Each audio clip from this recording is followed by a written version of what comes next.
राजा Mansingh second, अरे बड़े जोरदार राजा थे सवाई मानसिंह सेकंड। भारत जब 1947 में आज़ाद होता है तब भारत में दो तरह के राज्य थे। एक वो राज्य जहां अंग्रेजों का डायरेक्ट शासन था और एक वो राज्य जहां राजाओं का डायरेक्ट शासन था। अब जहां अंग्रेजों का शासन था वहां तो बनाए जाते हैं राज्यपाल, जैसे पंजाब, मद्रास, बंगाल, यहाँ तो बनाए जाते हैं राज्यपाल। लेकिन जहाँ राजाओं का शासन था वहाँ बनाए जाते हैं राज प्रमुख। तो राजस्थान के प्रथम राज प्रमुख बनाए जाते हैं सवाई मानसिंह सेकंड और अंतिम राज प्रमुख भी यही थे। तो राजस्थान के एकमात्र राज प्रमुख थे सवाई मानसिंह सेकंड। जब भारत सरकार ने इनको राज प्रमुख बनाया था तो कहा था कि आप आजीवन अपने पद पर रहोगे। आजीवन का मतलब है जब तक मरोगे नहीं तब तक। लेकिन 1956 में भारत सरकार 7वां संविधान संशोधन करती है और संविधान में एक लाइन लिखती है कि राज प्रमुख नाम का पद समाप्त किया जाता है, मतलब मानसिंह सेकंड को हटाया जाता है। 1949 में इनको राज प्रमुख बनाया गया था। 26 जनवरी 1950 को तो अपना राजस्थान बना था।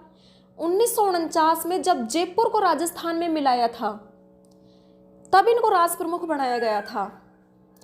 तो मानसिंह ने भारत सरकार को लेटर लिखा कि आपने तो कहा था कि मैं आजीवन राज प्रमुख रहूंगा, लेकिन आपने तो 7 साल बाद ही हटा दिया। मरूंगा तो मैं कहीं बाद में जाकर, और आपने तो संविधान संशोधन भी कर दिया। तब नेहरू जी का सिंगल लाइन का रिप्लाई है कि संविधान कभी पत्थर नहीं हो सकता, कि पत्थर में चेंज नहीं आते, वो भाटा पड़ा है, 200 साल बाद भी भाटा ही रहेगा। लेकिन संविधान में समय के अनुसार, काल के अनुसार, परिस्थिति के अनुसार चेंज आएंगे। 7 साल पहले हमें लग रहा था कि राज प्रमुख बनाए जाने जरूरी है, लेकिन अब 7 साल बाद लग रहा है कि राज प्रमुख बनाए जाने जरूरी नहीं है। ट्रायल एंड एरर है, सिस्टम में चेंज आएंगे। तो मानसिंह ने कहा ठीक है, कोई दिक्कत नहीं, हटा दो, और इनको हटा दिया गया था। इन्होंने स्वीकार किया कि लोकतंत्र है, लोकतंत्र में जो डिसीजन सरकार करती है, जो डिसीजन संसद करती है वो सही है। तो कितने महान थे ये, कुछ ही नहीं कहा और इनको हटा दिया गया था। वरना आप देखो कि अगर आप आरएस बन गए और भारत सरकार आपसे 5 साल बाद कहे कि वापस जाओ, हमें अब आपकी ज़रूरत नहीं है और हमने ऐसे ऐसे संविधान में संशोधन कर दिया है कि फलाने फलाने को हटाया जाता है, तो आपके दिमाग में सरकार के प्रति कितनी कड़वाहट पैदा होगी। आपको लगेगा कि यार सरकार ने तो बर्बाद कर दिया पूरे तरीके से, हमको खराब कर गई सरकार। लेकिन ये कितने महान थे। और मुझे इनसे भी जोरदार इनका बेटा लगता है Bhavani Singh. Bhavani Singh Indian army join करते हैं और जब से इंडियन आर्मी ज्वाइन करते हैं तब से अपनी पूरी सर्विस के दौरान भारत सरकार से तनख्वाह नहीं लेते हैं। कहते हैं कि देश की रक्षा में तनख्वाह किस बात की। जब अपना देश जयपुर था, अपन जयपुर के लिए लड़ते थे। अब अपना देश चेंज हो गया, अब अपना देश भारत है, तो देश की रक्षा में तनख्वाह किस बात की। अब आप कहोगे कि रॉयल फैमिली का बंदा था, पैसों की तो वैसे ही कमी नहीं थी। लेकिन आप बंदे के सिद्धांत देखिए कि देश की रक्षा में पैसों की आवश्यकता नहीं होती। वो बेटा जिसके पिता को भारत सरकार बीच में हटा देती है, वो अपनी पूरी सर्विस के दौरान भारत सरकार की सेवा करता है और वहाँ से सैलरी नहीं उठाता है। भवानी सिंह को तो 1971 के युद्ध में और पढ़ा जाना चाहिए। 1971 की वॉर तो भारत के हर एक बंदे को पता होनी चाहिए। रोंगटे खड़े करता है भारत पाक युद्ध 1971 में जब अपन ढाका में लड़ रहे थे, इंडियन आर्मी जब ढाका में लड़ रही थी, तो पाकिस्तान ने दिमाग लगाया और इधर जो ये पंजाब मोर्चा है, पंजाब बॉर्डर, इसको खोल दिया, जिससे ढाका पर इंडियन आर्मी का दबाव कम किया जा सके।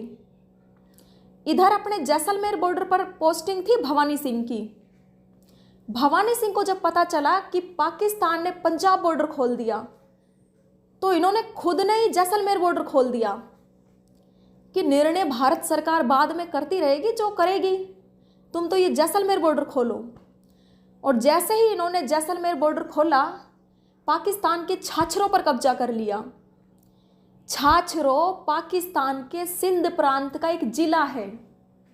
भवानी सिंह ने छाछरों को भारत में मिला ही लिया था। छाछरों में 6 महीने तक भारत का कलेक्टर कैलाश दानुज्वल बैठता था।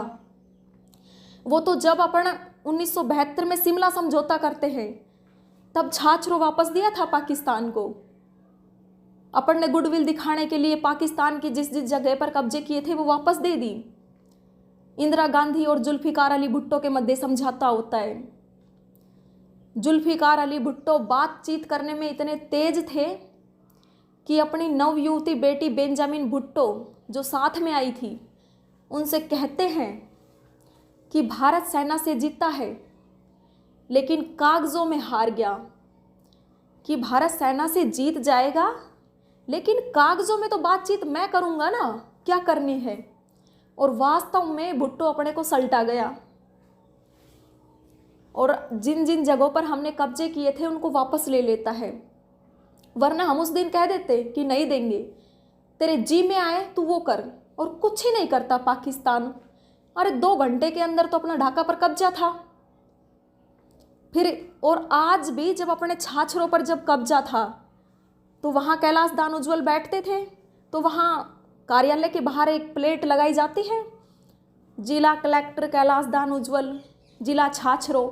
तो वहाँ जब वो पाकिस्तान को वापस दिया गया था तो वहाँ से प्लेटें उखाड़ उखाड़ कर लेकर आए थे।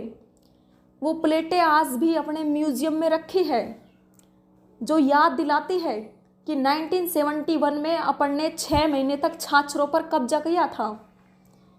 टेरिटरी पाकिस्तान की, कब्जा भारत का है।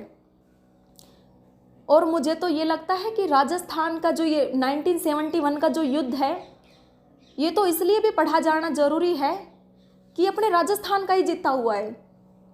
इधर जो ये पंजाब बॉर्डर वाली लड़ाई है, ये तो मुझे और भी ज़ोरदार लगती है कि जब पाकिस्तान अपने काफ़ी आगे तक घुस जाता है तो इंडियन आर्मी पाकिस्तान को वापस भगाती है।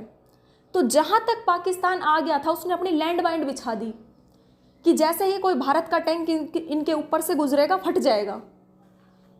इधर अपने एक अफसर थे बाड़मेर के हनुवंत सिंह। हनुवंत सिंह संत टाइप के थे, सन्यासी टाइप के थे, और उन्होंने कहा कि तुम तो इनके ऊपर से गुजारो टैंक। तब किसी ने कहा कि सर अगर आदमी इन पर कदम रखेगा तो आदमी उड़ जाएगा, टैंक इतने भारी है कि जैसे ही इनके ऊपर से लेके जाएंगे वैसे ही फट जाएंगे। तब हनुवंत सिंह कहते हैं कि एक नहीं फटेगा, तुम तो इनके ऊपर से लेके जाओ, भगवती अपने साथ है। और वास्तव में एक टैंक नहीं फटा। और इधर ही अपने जो अरुण खेत्रपाल है वो शहीद होते हैं। अरुण खेत्रपाल को बाद में परमवीर चक्र दिया जाता है, लेकिन हनुवंत सिंह को कोई मेडल नहीं मिलते हैं। इनसे भी बेहतरीन मुझे लगता है सगत सिंह, जो ढाका बॉर्डर पर लड़ता है। इधर अपने जो ये झारखंड महादेव मंदिर है, इधर जो ये खादीपुरम रोड है, इस रोड का नाम ही है सगत सिंह रोड। 1971 के वॉर में जब पाकिस्तान सरेंडर करता है तब का एक बेहतरीन फोटो है। उसमें इधर अपने जग्गी बैठे हैं, इधर नियाजी साइन कर रहे हैं, पीछे जो सैनिक खड़े हैं उनमें सबसे आगे एक अफसर खड़ा है 6.5 फीट लंबा, वो सगत सिंह है। 1971 के वॉर में तो अपन इतने इंटेलिजेंट थे कि 1971 के वॉर से पहले अपन श्रीलंका के साथ एक समझौता करते हैं कि श्रीलंका तेरे एयरपोर्ट की रखवाली कौन करता है। श्रीलंका ने कहा डामाडोली है हमारी स्थिति, तो छोटी सी सेना है, छोटे से देश है। तब भारत ने कहा कि तेरे एयरपोर्ट की रखवाली इंडियन आर्मी कर लेगी। कहा ठीक है, तो अपन श्रीलंका के साथ एक समझौता करते हैं। दूसरा, इंदिरा गांधी के दिमाग में ये था कि अपन मई के आसपास युद्ध करेंगे। इधर थल सेना अध्यक्ष थे सेम के बारे में तो हर बंदे को पता होना चाहिए, और सेम की तो मूर्तियाँ लगाई जानी चाहिए, इतने महान थे। मुझे लगता है कि भारत कितना कृतज्ञ देश है कि जो सेम जैसे महान व्यक्ति को भूल गया। थल सेना अध्यक्ष थे सेम को बुलाकर इंदिरा गांधी ने पूछा कि सेम, पाकिस्तान के खिलाफ युद्ध छेड़ना पड़ेगा, तुम बताओ तुम युद्ध कब छेड़ोगे। तब सेम कहते हैं दिसंबर। भाई दिसंबर, 7 महीने पड़े हैं, तुम दिसंबर में क्यों युद्ध छेड़ना चाहते हो।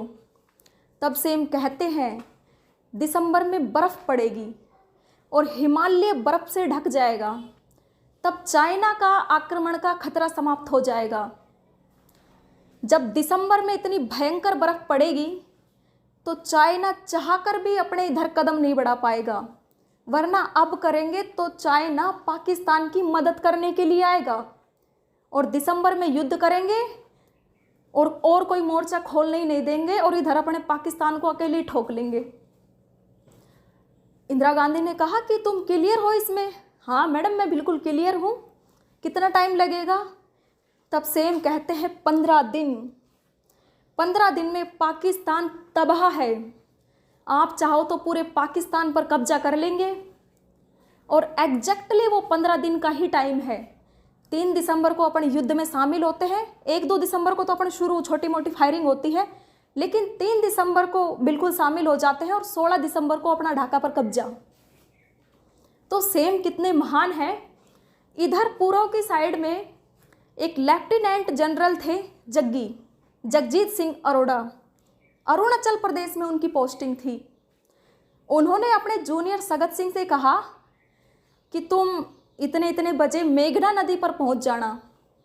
मेघना नदी का मतलब है, मेघना नदी से जस्ट आगे ढाका शुरू होता है, कि तुम इतने बजे मेघना नदी पर पहुंचना और जैसे ही मेघना नदी पर पहुंचो तो फिर मेरे ऑर्डर का इंतज़ार करना कि क्या करना है क्या नहीं।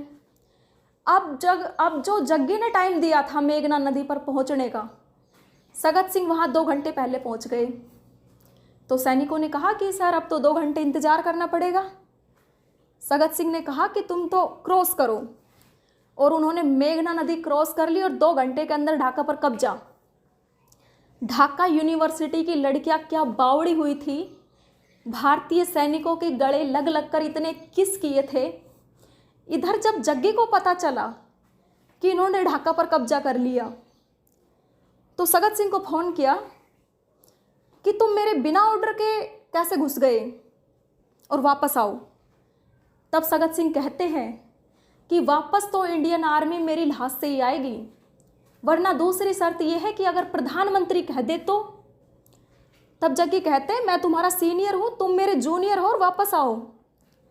तो कहते हैं कि वो अब हो जो वो हो और मैं नहीं आ रहा, ढाका पर कब्जा है अपना, ढाका जीत चुके हैं। जग्गी इस बात को सीरियस ले गए। जग्गी ने कहा कि अगर प्रधानमंत्री कह दे तो। सगत सिंह ने कहा ठीक है, कह दे तो आ जाएंगे वापस। इधर प्रधानमंत्री इंदिरा गांधी मीटिंग ले रही है, इधर खूब सारे मंत्री बैठे हैं और इधर एक सचिव पर्ची लिखता है और पर्ची को धीरे धीरे आगे बढ़ाता है। अब जब पर्ची रक्षा मंत्री के पास पहुंचती है, रक्षा मंत्री थे बाबू जगजीवन राम, जिनकी बेटी पहली लोकसभा अध्यक्ष बनती है मीरा कुमार, उनके पिता थे ये बाबू जगजीवन राम। रक्षा मंत्री उस पर्ची पर अपने साइन करते हैं और इंदिरा गांधी की तरफ पर्ची बढ़ाते हैं। उस पर्ची पर लिखा हुआ था ढाका जीत चुके हैं, ढाका कनकड़। और आप तो अपना ऑर्डर बताओ कि वापस आना है, क्या करना है, सरेंडर करवाना है, आप अपना ऑर्डर दीजिए। कहते हैं कि इंदिरा गांधी को कभी किसी ने हंसते हुए नहीं देखा था, वो सीरियस मोड में रहते थे। और वैसे भी दुनिया में जितनी भी महिला शासिका रही है वो सीरियस मोड में ही रही है, क्योंकि अगर आप सीरियस नहीं रहोगे तो फिर आपकी बातें सुनेगा कौन। लेकिन उस दिन इंदिरा गांधी नाची थी। इंदिरा गांधी का वो बेहतरीन फोटो है प्रधानमंत्री कार्यालय के बाहर, उनके एक हाथ में पर्ची है और दूसरी साइड उनकी साड़ी का पल्लू लहरा रहा है। पल्लू भारत की विजय को दर्शाता है कि हम ढाका जीत चुके हैं। और फिर इसमें सेम इतने महान हैं कि सेम को फ़ोन किया जाता है कि आप आइए और सरेंडर करवाइए। तब सेम कहते हैं कि मेरा जूनियर होगा, जूनियर करेगा। तो कितने महान थे वो। इधर फिर अपने ये जग्गी थे, उनके जूनियर जग्गी बैठते हैं और इधर निया जी साइन करते हैं। निया जी के हाथ में पिस्टल नहीं है, पिस्टल अपन ने साइड में करवा दी थी कि पिस्टल उतार, तू पिस्टल के साथ साइन कर रहा है, इसका मतलब है तू as a army officer sign कर रहा है। निया ने कहा कि वो तो मैं हूँ। तू कहाँ है? तू बंदी है हमारा। 95,000 सैनिक घुटने टेक कर बैठते हैं। दुनिया के भूत और भविष्य में आज तक कभी नहीं हुआ ऐसा। या तो हम अशोक के कलिंग युद्ध में पढ़ते हैं कि अशोक 1 लाख लोगों को बंदी बना कर लाया था, या फिर हम यहाँ पढ़ते हैं कि हमने 95,000 सैनिकों को बंदी बना लिया था, 95,000 सैनिकों को गिरफ्तार कर लिया था। तो 95,000 सैनिक घुटने टेक के बैठते हैं और इधर निया जी साइन करते हैं। तो साफ साफ है, पिस्टल साइड में रखिए, इसका मतलब सरेंडर है। तब से निया जी इतने अलोकप्रिय हुए कि पाकिस्तान में उसके बाद कोई भी निया जी अपने नाम के पीछे निया जी नहीं लगाता। इमरान खान निया जी है, लेकिन इमरान खान ही लिखता है, क्योंकि निया जी लगाते ही पाकिस्तान की नज़रों में आएगा कि तू गद्दार है। निया जी का मतलब गद्दार माना जाता है। इधर जब इमरान खान खूब चिल्ला रहे थे कि या अमेरिका के उसमें बोल रहे हैं मैं देश को बचाना चाहता हूँ, तब पाकिस्तान ने सोचा होगा तू तो खुद ही निया जी है, 1971 के युद्ध में ही कुछ ही नहीं कर पाया तो अब क्या कर पाएगा। वरना पाकिस्तान हर युद्ध के बारे में कहता है कि हमने जीते हैं, कि 48 का हमने जीता है, 65 में हम जीत गए, 99 में हम जीत गए, लेकिन इस युद्ध के बारे में कभी नहीं कहता कि हमने जीता है, क्योंकि फोटो है 95,000 सैनिक घुटने टेक के बैठे हैं और कहते हैं कि साहब अमेरिका बीच में आ जाएगा, रसिया बीच में आ जाएगा। कोई नहीं आया था। 15 दिन में तो अपन कब्जा कर चुके थे, कोई बीच में नहीं आया था। इस युद्ध से पहले इंदिरा गांधी दुनिया में चक्कर काटती है कि तुम इनको समझा लो, वरना फिर ये पंगा होगा, फिर हम बता देंगे कि हम क्या चीज। एक देश के 2 टुकड़े, बांग्लादेश अपना ही किया हुआ है यार, बांग्लादेश का उसमें क्या लेना देना। वो भारत पाक युद्ध है 1971। अब भले ही बांग्लादेश अपनी विक्ट्री परेड करता हो कि हमने मुक्ति वाहिनी सेना बनाकर बांग्लादेश को आज़ाद कराया, हमने मुक्ति वाहिनी सेना बनाई। अच्छा, आज मरी काल भूतनी होगी। 1952 से इनको कूटना शुरू किया था। वो भाषा को लेकर विवाद शुरू होता है ढाका यूनिवर्सिटी के बाहर कि पाकिस्तान तो कह रहा था कि हम पूरे पाकिस्तान में उर्दू ही पढ़ाएंगे, लेकिन ये कह रहे थे कि हम उर्दू नहीं, हम बांग्ला पढ़ेंगे। तब इधर ढाका यूनिवर्सिटी के बाहर फायरिंग होती है और जो 5 लड़के वॉक कर रहे थे वो उसमें मारे जाते हैं। तब से अपन अंतर्राष्ट्रीय मातृभाषा दिवस मनाते हैं 21 फरवरी को। तो तब से इनको कूटना शुरू किया था और 1971 तक इनको कूट ही रहे थे। इनके तो सबसे बड़े नेता मुजीबुर रहमान को ही गिरफ्तार कर रखा था।